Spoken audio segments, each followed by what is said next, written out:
요즘 분위기 좀 어떠십니까? 많이 바쁘시죠? 뭐 특별히 바쁜 건 없는데 그냥 어, 학교에서 조용히 지내고 있습니다. 아, 그러니까 계속 또 강의하고 수업도 하시고. 수업하고. 아, 그런데 요즘, 네. 대선인데도 뭐 이렇게 분위기가 뭐 뜨겁게 달아오르는 게 없는 것 같아요. 그냥 다들 차분한 것 같고. 아, 교수님 느끼시기도 그러십니까? 예, 길바닥에 나가도 뭐 이렇게 선거 분위기가 없지 않나요?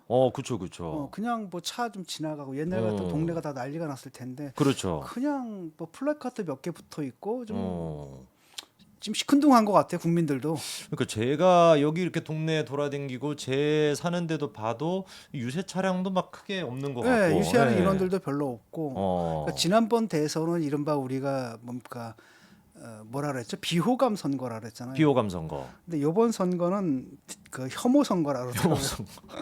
그러니까 아, 비호감 선거가 아니라 비호감이 혐오 넘어서 이제 선거. 혐오 선거고 이러다 네네. 보니까 네. 그 다음에 이제 어느 정도 뭐 기울었잖아요, 판세가. 기울다 그렇죠. 보니까 네네. 별로 그 분위기가 달아오르는 것 같지 않습니다. 저쪽도 그렇고 아. 뭐 이쪽도 그렇고. 그럼 민주당 쪽에서는 뭐 어차피 뭐 이긴 거다 약간 이런 느낌이고 그렇죠. 저희는 뭐 어차피 좀 진 선거다 약간 이런 느낌. 그렇죠. 아. 그러니까 그 부자 몸조심하는 태세로 가고 있고 네. 민주당 같은 경우에는 그다음에 야금야금 하나씩 다 주워 먹고 있잖아요. 그렇죠. 그렇죠. 야, 보면 허은하까지 끌어들였더라고. 아. 허은하 끌어들이고 그 전에 누구 끌어들이고 네네. 그 다음에 정규제 어. 그 다음에 조갑제. 옛날에 저는 이분들과 토론 제가 많이 하셨죠. 제가 이분들 이제 극우라고 네네. 정확하게 극우에 해당했거든요, 이분들이. 네네. 근데 어느 순간에 이게 딱 저쪽에 가 있더라고요. 그걸 어. 보게 되면은 국힘이 얼마나 오른쪽으로 갔는가. 그거들마저도 손 털고 도저히 못하겠다라고 민주당에 붙어버리는 이런 거고. 이거 그러면 좀 약간 좀 워딩을 새로 좀 만들어야 되겠네요. 극우에 또 극우면은 뭐라고 해야 되지? 네. 극극우라고 해야 되나요? 네. 그러니까. 교수님 마이크 조금만 네 가까이 하겠습니다. 예. 네네네. 그래서 야. 하나씩 다 그 주워 먹고 있잖아요. 네네네. 야, 대단해요. 허은하는 조금 예상하셨습니까? 며칠 전에 이제 네. 그 예상을 했죠. 어. 벌써 이제 말이 좀 달라졌잖아요. 말이 딱 네네네. 달라져가지고 그런데 생각보다 좀 빨리 가더라고요. 근데 저는 그 사람들 가도 거기서 뭐랄까 얻어먹을 거 별로 없을 것 같은데.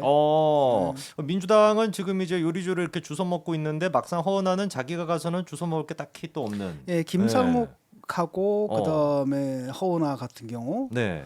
저는 별로 주워 먹을 게 없을 겁니다. 그렇게 김상욱 뭔가 봐요. 이렇게 막 확 띄워주는 것 그러니까 같던데요. 김상욱 같은 경우에 뭐 네. 거기서 이제 뭐 공천을 준다 한들 뭐 민주당에서 뭐 공천 줄 수 있죠. 어차피 그 지역자는 안 되잖아요. 네네네.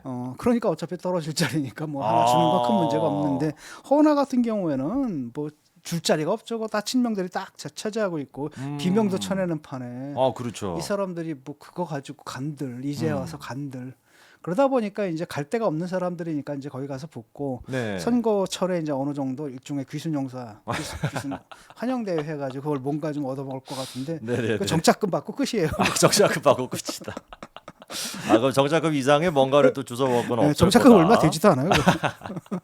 그렇습니다. 자, 그래서 이 지금 사태가 벌어지게 된 근본적인 원인은 어떻게 보면 윤석열 대통령의 계엄과 탄핵 때문인데, 근데 이제 그 제가 좀 여쭤보고 싶었던 게 많은 이제 그 언론들과 그리고 또 정치 평론하시는 분들이 의외로 윤석열 대통령 탄핵이 기각될 거다라고도 많이 얘기를 했었거든요. 교수님 좀 어떻게 예측하셨습니까? 저는 뭐 8대 0이라 그랬죠. 무조건 8대 0일 거다. 8대 0이고 막판에 조금 기울었을 때 막판에 네네. 그럴 때 뭔가 이견이 나왔는데 네. 그게 설사 거기서 누군가 이제 소수 의견을 낸다 하더라도 탄핵 네. 결정을 뒤집을 수가 되지는 않을 거다라고 예상을 했고 어. 그러니까 애초 예상대로 8대 0이 나왔고 어. 그다음에 이제 그게 늦어진 거는 거기서 한두 사람 정도가 다른 문제 가지고 조금 절차적인 문제 가지고 좀 다퉜던 모양이에요. 네네. 그래서 사실은 거기에 이제 탄핵 결정문 보게 되면 윤석열 대통령이 계엄을 하는데 이르기까지 민주당의 책임도 있다라는 식으로 이제 돼 있잖아요. 적시가 네네. 돼 있잖아요. 아마 그 부분 가지고 싸웠던 것 같아요. 그럼 약간의 이제 뭐 절차적인 문제 때문에 끝에만 좀 그랬던 것이지 당연히 이거는 뭐 8대 0이고 8대 0이 나올 그러니까 것이다. 뭐 진보니 좌파니 뭐 우파니 네. 우파니 보수니 이것 없이 음. 기본적으로 법관들은 법리에 따라 판단하거든요. 그렇죠. 다 정해져 있고 그다음에 논리라는 게 다 정해져 있고 그게 학계에서 정립된 이론이라는 게 있고 법학 이론이라는 게 있고 네네. 그다음에 재판에서 확립된 판례라는 게 다 있고 그 안에서 사실 그 판사들이 움직일 수 있는 것들이 우리가 생각하듯이 넓지가 않거든요. 그리고 자기들의 명예도 걸려 있는 거고 그렇죠. 그렇기 때문에 판사가 자기 직분을 어기고 자기 정치적 성향에 따라 어떤 판단을 내린다? 저는 그게 상상이 잘 안 돼요. 그렇기 때문에 이제 8대 0이라고 봤던 거죠. 8대 0 될 거라고 예상을 하셨고 실제로 지금 8대 0이 나왔고요. 네. 근데 교수님은 이제 그 예전부터 윤석열 대통령 김건희 여사와도 뭔가 이렇게 좀 조언을 하시는 그런 또 게 있었는데 윤석열 대통령이 이렇게 계엄까지 할 거라고 상상을 못했죠. 상상도 못 하셨습니까? 아 이거는 정말 바보가 아닌 이상. 알죠, 여러분 그 다윈상이라고 있잖아요. 아, 네네네. 세상에서 제일 멍청한 죽음을 네. 맞는 사람에게 네네. 주는 상이잖아요. 그러니까 정치적 다윈상을 줘야지 이거는. 정치적 다윈상 후보지. 네. 여기까지 누가 상상을 했겠습니까? 그렇기 어. 때문에 민주당에서 김민석 의원이 그 전에 얘기를 했었잖아요, 이 부분을. 네네네. 저쪽에서 뭐 계엄을 하려고 한다. 그래서 계엄하려고 했다. 뭔 개소리야라고 하고 막 비판을 했거든요. 나중엔 제가 사과했잖아요, 그것 때문에. 아이씨. 저희 모두가 다 상상이 김민석 안 얘기가 되는데. 다 네. 개소리라고 생각했는데. 개소리라고 생각했지. 네네. 야, 그리고 공격을 해도 이건 너무한 거 아니냐. 너무하다. 아, 네. 이건 과도한 공격이다라고 얘기를 어. 했는데 그 나중에 사실로 딱 드러난 바람에 얼마나 황당하든지 저도 이제 공식적으로 사과를 하고 그랬죠. 네, 저 정말 진짜 아무도 예상하지 못했던 정말 바보 짓이었는데, 근데 좀 이상한 게 그 이후에 윤석열 대통령의 그 새벽 계엄으로 인해 가지고 조기 대선이 지금 열리게 됐는데, 그러면 상식적으로 이거를 뭔가 좀 떨쳐내고 여기서부터 자유로운 이런 상태로 대선을 준비해도 모자랄 판인데, 이른바 친윤이라고 하는 사람들은 더 강력하게 막 이쪽으로 지금도 그러고 있거든요. 지금도 그러고 네. 있는 거고 이 사람들은 대선을 일장 진작에 포기했고 아, 대선이 이미 진작에 진작에 포기했다. 포기했고 문제는 뭐냐면 자기들의 기득권이에요. 그러니까 네. 당장 눈앞에 다가온 내년에 지방선거의 공천을 누가 할 것이냐 어. 이 문제고 네네. 그다음에 이제 3년 후에 있을 국회의원 선거에서 자기들 네. 자리는 어떻게 할 것인가. 그런데 만약에 자기들의 책임을 인정해야 버리잖아요. 그렇죠. 당내에서 무슨 얘기가 나와요? 퇴진론이 나오는 거죠. 그럼 어. 자기들은 정계 은퇴를 해야 되는 거거든요. 네네. 그런 상황이니까 끝까지 남아서 어. 구심점이 돼줄 사람이 누굽니까? 윤석열밖에 없는 거죠. 근데 아. 윤석열이 지금 아웃됐단 말이죠. 그렇죠. 그러니까 새로운 구심점을 세우는 거예요. 네네. 그래서 처음에는 그걸 누굴 세우려고 했냐면은 한덕수를 세우려고 했던 한덕수. 거야. 한덕수를 네. 세우려고 했는데 음. 워낙 말도 안 되는 짓거리를 하다 보니까 네네네. 거기에 대한 반동으로 지금 김문수가 돼버린 거거든요. 그러니까 사실은 김문수는 친문 내에서도 아니 그러니까 친윤 내에서도 네네. 완전히 이단아 비슷한 사람이거든요. 오. 원래 10년 동안 야인이었잖아요. 바깥에 그렇죠. 있었고 네. 그냥 그것만 한 거예요. 그냥 음. 그 노동부 장관만 하다가 뭐 뭐 한 겁니까? 그냥 선거 뭐 국회에 나가가지고 네. 사과하라 그럴 때 사과 안 하고 버틴 거. 어. 그러니까 그 자리에 오른 게 뭘 해서 오른 게 아니라 뭘 안 해가지고 거기에 오른 거거든요.